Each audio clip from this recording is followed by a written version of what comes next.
Hi everybody, how's it going? I hope you're doing well. My name is Juan. I am just one reader. Welcome back. Today we will be discussing the novel Stoner by American author John Williams. This was published in the 60s, I believe. Essentially, it is a novel that tells us the story of a man's life. The author uses this device, this technique of giving everything away from the very opening paragraph of the book. He lets us know that Stoner was a person that had a kind of unremarkable or seemingly unremarkable life. And this notion is questioned by the reader constantly throughout the novel. As we read on and we follow this character through his life, we start questioning this idea of what constitutes a good life, what makes a life well lived, what constitutes an accomplished life, and what makes you feel an accomplished person. That's pretty much the heart, the core of the book. Now, something that I really loved about this book was the writing.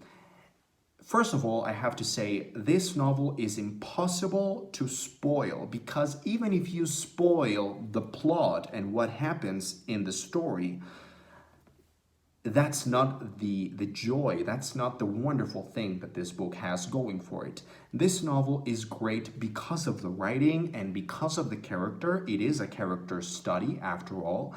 The main idea or the main joy of the book is inhabiting this character and seeing the world through his eyes. So in terms of writing, I think the character and the writing are mirrored. They become one and the same. The character of Stoner is this seemingly very plain, slightly depressive, schizoid personality type, very introverted, very intellectual, very cerebral. He doesn't really have a lot of interactions with other people. He likes spending time alone, and so he has this personality that feels unimpressive, I guess.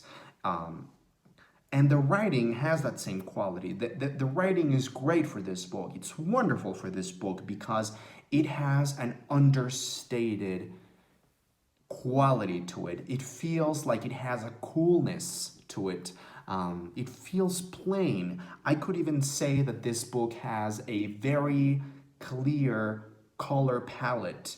I always think like certain books have certain color palettes, and the color palette for this book would be gray and brown and maybe like some kind of earthly green and maybe a navy blue, and something like that. I think that tells you what the tone of the book is.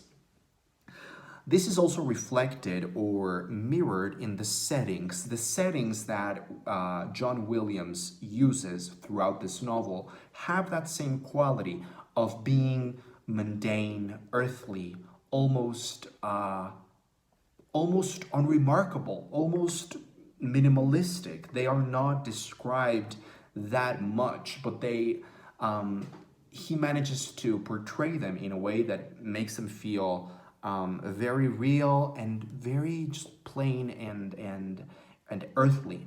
And I think all of this, the writing, the characterization, the setting, and the tone of the book are really in service of the themes.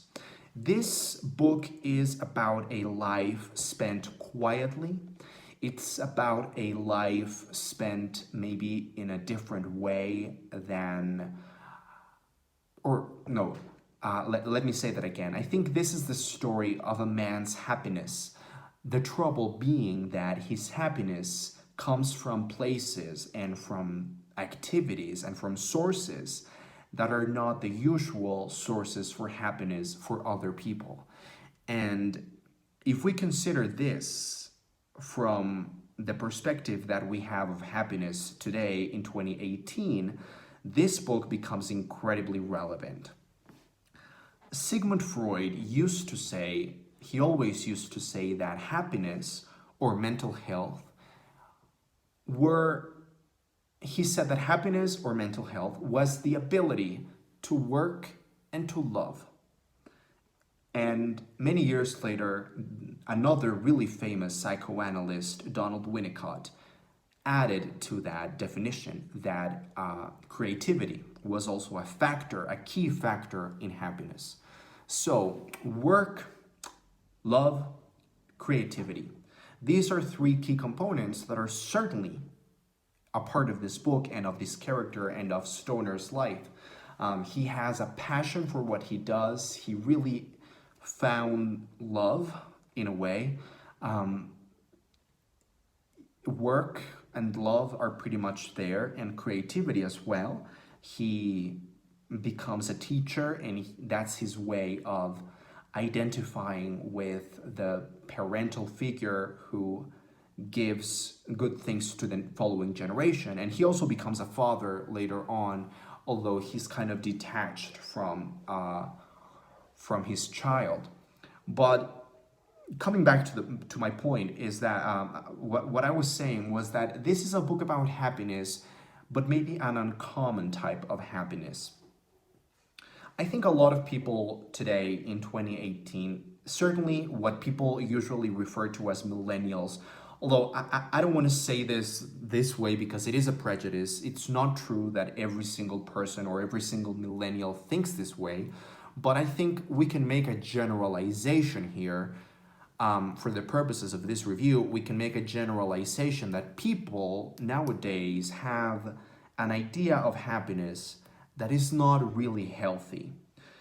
Happiness in 2018 in our Western society, at least this is my take on it, people seem to place happiness and self-esteem in narcissism-oriented activities.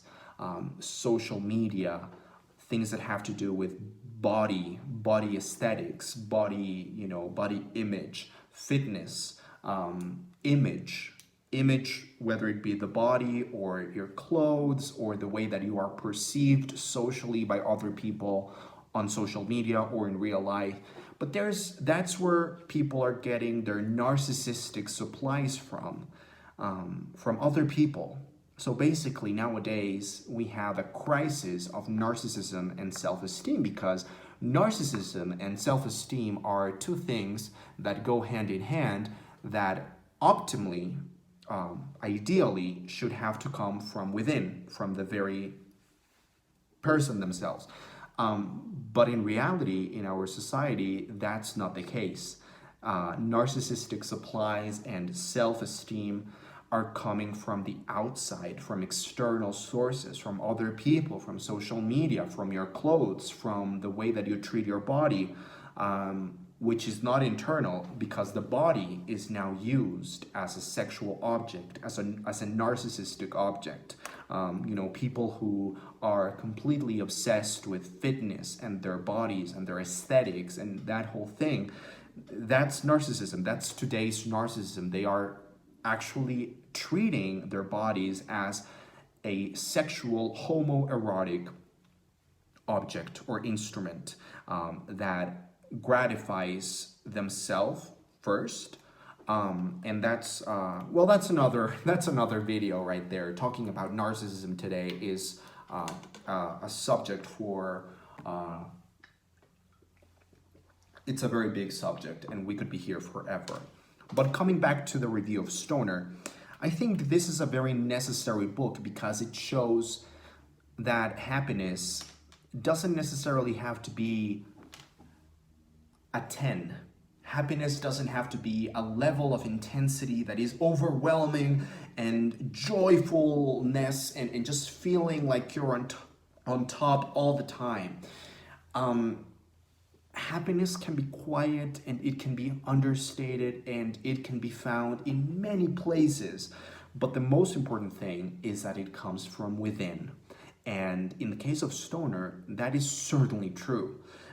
He has some identifications with his parents. Some of them are very positive because they allow him to be a creative person later on in life. Some of them are not so positive, and that's part of the drama of the novel, that you start realizing that certain things from his childhood and from his Oedipus complex become very important in how he is repeating certain things later on in his life that lead him to not the greatest of consequences, let's say. So yeah, in conclusion, just to wrap things up, I loved this book. I gave it 5 stars because even though it doesn't have that kind of rush of joy that makes you infatuated with a book, or at least that's the case for me, I usually give 5 stars to books that really give me that joyful rush. And maybe this didn't give that to me, but it did give me something else that I think was equally important, which is this quiet, understated, but equally important joy. And yeah, I think this is a really relevant book. I think it's on top of everything else, it's a perfect novel. It is perfectly written and constructed. And yeah, what else can I say about this book? It's great. You should read it. Stoner by John Williams. Amazing.